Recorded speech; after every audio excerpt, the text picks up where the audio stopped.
Hotep. I'm reading this book, which is written by Nancy Turner Banks. It's called AIDS, Opium, Diamonds, and Empire: The Deadly Virus of International Greed. It's powerful. It's explosive. I urge everyone to get a copy of this book. You can download it on Kindle or go to your local black-owned bookstore and purchase this book. It has very good information concerning AIDS, and it breaks it down in a very good context so we can understand how what is called AIDS fits into what I would term as a system of white supremacy, but she calls it international capital, for lack of a better term. But she does make a very powerful and compelling argument how AIDS is just one symptom that this system of white supremacy manifests, and we can see its corollary in other systems. It uses the same model, this war model, this demonization of an other, of an enemy model, to then try to manipulate the behavior of masses while masking their ultimate aim, which is white supremacy and African genocide and annihilation. She makes a statement that I think is very powerful, which I'll start off with, and it says, quote, "AIDS is not a disease. It is a syndrome, a collection of 29 old diseases clustered together, rebranded, and given a new scary label. It is a product marketed by fear, deception, and the creation of mass hysteria," end quote. So that's essentially the thesis concerning AIDS, but then she goes on to give a lot of good information, some anecdotal information, historical information, scientific information to explain why she made that statement, and I think and she supports it with documentation. She also ties it into the fall of the white supremacist, overt white supremacist regime in South Africa, correctly known as Azania. And what she points to is the heavy industrialized mining sector, which was producing a lot of diseases among the African miners, some of which were tuberculosis and scoliosis, other diseases of the pulmonary system, respiratory system. And in order to prevent large-scale lawsuits, class action lawsuits by the workers against these corporations that were stealing the resources from Azania, AIDS was applied as a likely explanation for their illnesses. And that, with a marketing campaign to further the image of African people as allegedly lascivious, this prevented and saved white supremacist organizations in the form of corporations that were stealing minerals from having to pay a large settlement to the workers they were exploiting. So this is another aspect of why this whole Mandela, these Mandela apologists, and I'm not talking about the white supremacists that are crying and talking, oh, he helped us, he saved, I'm talking about these alleged conscious African-centered people that don't want to hear any criticism about Mandela and whether his policies after he was released from jail and ascended to the presidency were correct or not. I'm really tired of hearing that. I understand, and a lot of the arguments against criticizing Mandela are, well, you never spent 27 years in jail, you never ran a large nation, so how can you talk? I mean, that's just a weak argument. Whether critics of Mandela served in that capacity or went through his travails is besides the point.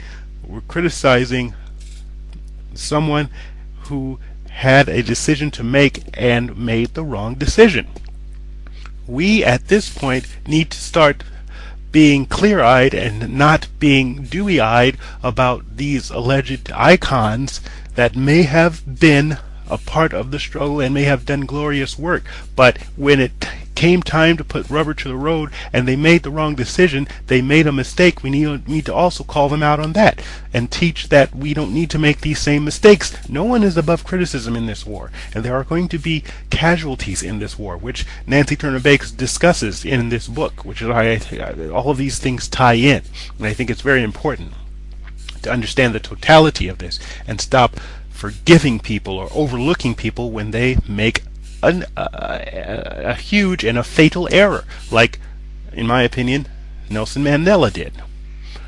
Continuing, she goes on to say, quote, with the fall of the Botha government, pulmonary tuberculosis suddenly became an AIDS-defying disease. So this was dovetailed. Now, if Mandela had been clear-eyed and he had allowed Winnie Mandela to take a large part of the policy formation process and the administration process, then not only could there have been a class action lawsuit against these corporations to take back a lot of the wealth they had stolen, but this whole AIDS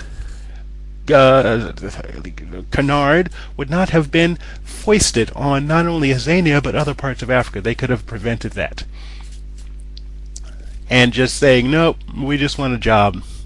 We just want to go around the world giving speeches and being adored by people as a modern day, folk hero. And that's the end of your vision. That's your policy. I really highly criticize that, and I don't think that's something we can overlook. Continuing with AIDS, Opium, and Diamonds and Empire by Nancy Turner Banks. She describes the actual reasons people were falling sick. She describes here, quote, people began to die because they were toxic from a chronic onslaught of environmental oxidative stressors. Because allopathic physicians are trained in recognizing and treating the infectious problems of the 19th century, the 20th century problem of systematic toxicity was misdiagnosed, end quote. What she essentially is saying that the entire allopathic model is based on the 19th century needs to prepare people to re-enter the battlefield in their colonialist, expansionist wars, their imperial wars, their civil wars. You have to fix people up, cut off the leg, patch them up and get them back out on the battlefield. If you're going to have industrial workers, you got to fix them up, patch them up, and get them back into the factories. That's the model that these most allopathic physicians have been trained to work under. But what she's arguing here is that through the expansion of industrialization in the 20th century, the entire ecosystem, the global ecosystem, has been reorganized in such a way that the environment itself is toxic for living, which then produces new diseases which cannot be just patched up and send somebody back into an environment to work because it doesn't take care of the disease. The disease is perpetually debilitating because of the environmental toxicity that these white supremacists have created. So she goes on to say that the CDC, in their infinite wisdom and eye for improving drug sales and service to Big Pharma, then seized upon the excess deaths to publicize the lethality of a never isolated virus. So what she's saying is now the model is profit. Now, okay, we have the doctors that are out there. They're miseducated. They're treating workers with an old model that's outdated because we've already destroyed the world. But we can make a profit if we just sell them, use them as people donned in white coats with the air of authority, use them as people to sell these medications, these drugs that we're developing, and so they can take care of this illness that has arisen based on our other exploits of destroying the environment, of raping natural resources, and having wars and polluting ecosystems. So we'll just sell them drugs, get them on the drugs, and that will make us another profit. We don't care if the people die because of the drug toxicity. So she goes on to describe in scientific terms why these drugs don't work, and she concludes, quote, "So, historically, it must be understood that the medical profession was already inducing AIDS in renal transplant patients as a side effect of azathioprine, and the immune-suppressed patients were not a medical anomaly," end quote. So what she was saying after she described scientifically the effect of these drugs, she basically says that these drugs were used to suppress immunity in organ transplant patients, so that the organ would not be rejected by the body's immune system. So medical scientists, surgeons were already aware of these drugs' effect of reducing immunity. So there's no way they can be shocked at seeing that these drugs would induce a reduced efficacy of the immune response. So continuing, she says, quote, "But within an unimaginably short time frame, and without a real placebo-controlled double-blinded study, a shelved cancer-causing drug from this same nitrosostable azathiomidine, AZT, was approved for use in AIDS patients." So she's basically saying, okay, well, we have these people who have a known side effect, which is suppressing their immune system. What we're going to do is use this drug that failed to cure cancer and use it in these so-called AIDS patients. Continuing, quote, "This drug simply finished what the fast-track lifestyle and use of amyl nitrate, T/S, it's another drug, TS, and other multiple drugs these young men were taking had started. An immune imbalance as the result of oxidative alteration in the cellular redox potential and toxic suppression of their mitochondrial energy production at the cellular level." So what she's saying is that these homos, these European people living a European lifestyle, were taking drugs, having lascivious sexual activity constantly on a daily basis with multiple partners, a very low nutritious intake, lack of sleep, and this had suppressed their immune system. They then administered AZT, which further destroyed their immune system. Okay? And not only that, the environmental stressors, so all of this worked together to finish what their fast-track drug and sex lifestyle had started. Okay? It attacked their cellular redox potential. Okay? And their mitochondrial energy production could not produce enough energy to stimulate immune response, which would reset the body towards health. Okay? And along with this AZT, that pretty much finished them. So you're going to naturally have people dying. If you don't have the ability to produce energy to have an immune response to rebalance the body after all of this toxic behavior and European lifestyle, and then you administer another drug which attacks, the cellular response, and reinforces the state that's already in existence, you're going to die. It's just naturally known. So continuing, she says, IV drug users and hemophiliacs, both of whom were highly toxic from the long use of oxidative stressors, were thrown in for good measure as a bit of a diversion, end quote. Basically saying that the hemophiliacs and IV drug use had nothing to do with the original cohort of people with this disease that they later called AIDS. They were just thrown in to throw people off, largely because of the political organization of the European homosexual group. Okay, that they didn't want to be labeled, because a lot of these people are powerful people with lots of money. They didn't want to be labeled as the source of this new, quote, disease. So they just threw in IV drug users and hemophiliacs, which their alleged AIDS cases can easily be explained away by their toxic levels of drug use and other remedies to ameliorate the symptoms of hemophilia. Continuing. Quote, over a 100-year medical history, over 100 years of medical literature supporting the immune-suppressing effects of opiates, but IV drug users, many of whom were black, would be the gateway to target black women as an update on the eugenics agenda. Both IV drug users and hemophiliacs were immune stressed from long-term use of foreign proteins and the injection of foreign substances. So hemophiliacs use foreign proteins to help ameliorate and treat the hemophilia, and of course IV drug users inject foreign substances which are immunosuppressive opiates, and that together with poor nutrition and a repeat of chronic infections act to induce this immunosuppressed syndrome. So continuing, quote, to act dumbfounded and confused by looking for a single viral etiology of multiple diseases in the face of this new medical crisis was a brilliant diversionary tactic. This was simply an astounding break from precedent.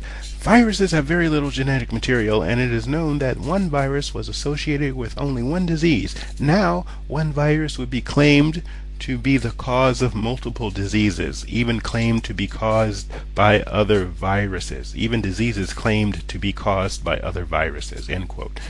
So she's basically saying they knew the cause before they even came up with this charade of talking about, oh, we got to find the cause. Oh, what is it? What's happening? They already had the cause, and they used it as an opportunity to use psychological warfare on masses of people to further their free market capitalist agenda. She continues, quote, this is free market capitalism. This is an economic system that sells anything: people, human organs, drugs, war, and plagues, end quote. Okay? This is what they were doing.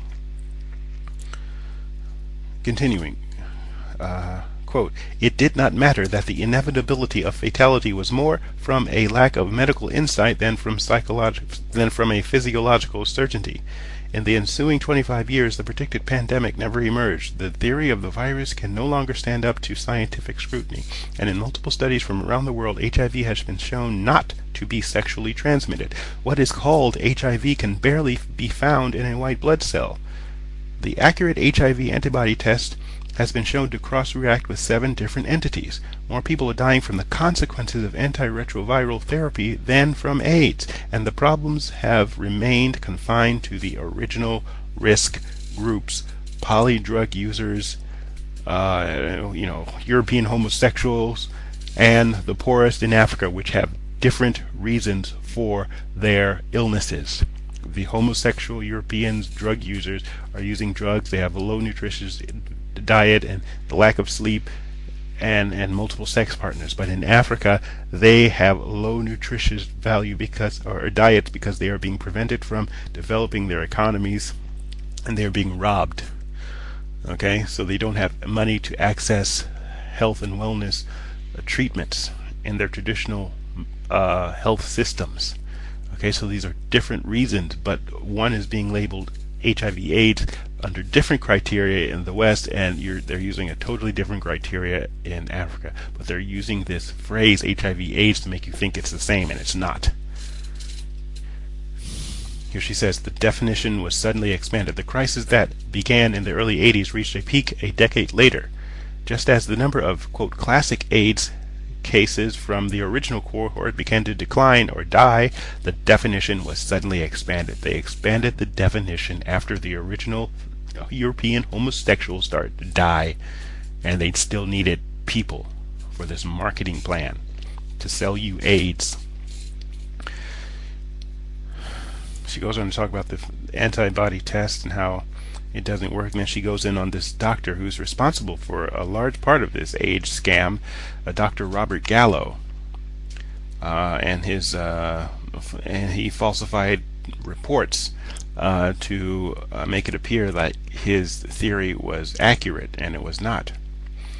Even his assistant, who actually carried out the research, wrote the original report. Robert Gallo actually changed it. But in the original report, they used a virus from a French lab, but Gallo changed the reference to this French lab and acted as if they discovered the virus themselves. He was later sued for this and had to pay restitution to the French lab. But one key line in the original report was deleted by Gallo himself. Dr. Nancy Turner Banks states, quote, Gallo also deleted Popovich's unambiguous statement that, quote, despite intensive research efforts, the causative agent of AIDS has not yet been identified, end quote. That was taken out of the original paper. The only reason we know that is because the assistant Popovich saved his original typewritten paper and made a copy of the changes that Gallo made to his final paper. So we have the hardcore evidence that Gallo falsified scientific findings in order to further his own personal career and an economic opportunity for this, medical system. So, continuing, quote, a targeted psychological operation was mounted that cleverly positioned AIDS as a sex and blood plague to draw attention away from free market policies that were allowed to develop from the aftermath of the two military adventures, World War II and Vietnam. Now here she ties in, I think very astutely, how AIDS, along with other policy implementations, but how the AIDS phenomenon was really from the beginning a psychological operation to distract people from the decision of private capital, this is the white supremacist, to abandon the United States as a political economic base and to essentially build what I call, this is my theory, a virtual nation, which essentially means run by corporations, international, multinational corporations and banks to strategically industrialize certain areas to produce items for consumption in other areas who have been eroded economically but can sustain themselves on certain service level jobs and intellectual capacity jobs to still consume the products that are being made elsewhere and extracted elsewhere, so that the system of private profit maintains, but there is no potential for an economic base to arise which can challenge the system, nor do people have a functioning government that they can petition for redress, because these governments have been eroded due to the flight of domestic capital into this virtual entity, this virtual nation. Okay? And these are the free market policies that she's referring to. She discusses the post-colonial revolutions that happened in the wake of World War II, and she talks about how they were attacked and leaders were assassinated and destroyed. Here she says, quote, by 2007, all of Africa's progressive leaders who espoused Pan-Africanism had been assassinated or deposed. The continent was flooded with guns and corporate mercenaries. Africa's wealth was once again being systematically stolen, and externally fostered wars and genocide were the facts of life.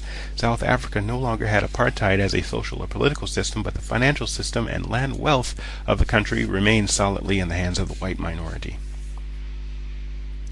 An outcome of World War II was the Bretton Woods Agreement that created the World Bank and the IMF, International Monetary Fund. It created the National Security Act of 1947. The National Security Act created the CIA and the National Security Agency. In 1951, the Epidemic Intelligence Agency was born. These institutions have largely been run as protection and extortion rackets to reduce developing nations to beggary and destitution, and to transform the armed services of developed nations into itinerant mercenaries in service of private capital expansion. Now I would change that word, reduce developing nations to beggary and destitution, and to transform the armed forces. I would say to expand the armed forces of developed nations into itinerant mercenaries in service of private capital expansion.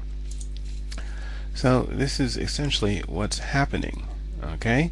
And she goes on. I'm going to leave it here because I've been speaking for a while. But she concludes by saying HIV fit perfectly the war model of social organization at the foundation of modern Western civilization. So HIV is a war model. Their marketing strategy is a war model. They have a war on cancer, war on drugs, war on terrorism, war on communism.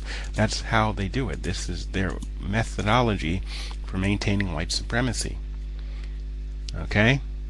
She says, when the drug epidemic in the West and the starvation epidemic in less developed countries exploded into collective consciousness through the speed of modern mass media, a new villain had to be found. This time it was a non-existent virus. So she basically attributes the thrust of this private capital expansion, this virtual nation that I call, to an epidemic starvation, which was facilitated by the World Bank and IMF and post-colonial anti-Pan-Africanist policies of the white supremacists, as well as using the drug cartels that they had developed in Southeast Asia from the days beginning in the so-called Age of Conquest by the Europeans to addict the Western societies to drugs, to impoverish the African societies and other victims of white supremacy societies, non-white people, so they can facilitate this economic system. But if people became aware of what was happening, they needed a psychological operation to blame the system on something else. Blame the drug use, their importation of drugs on a virus. Blame the poverty in Africa on a virus, but yet the virus does not exist. And so we get people fighting for 25, 35 years looking for a cure to something that is totally a fantasy. So I'm going to end it here, and that's just kind of a short explanation of Chapter 1 of AIDS, Opium, Diamonds, and Empire, the Deadly Virus of International Greed, written by Dr. Nancy Turner Banks. And thank you for listening. Abibi Fahodie.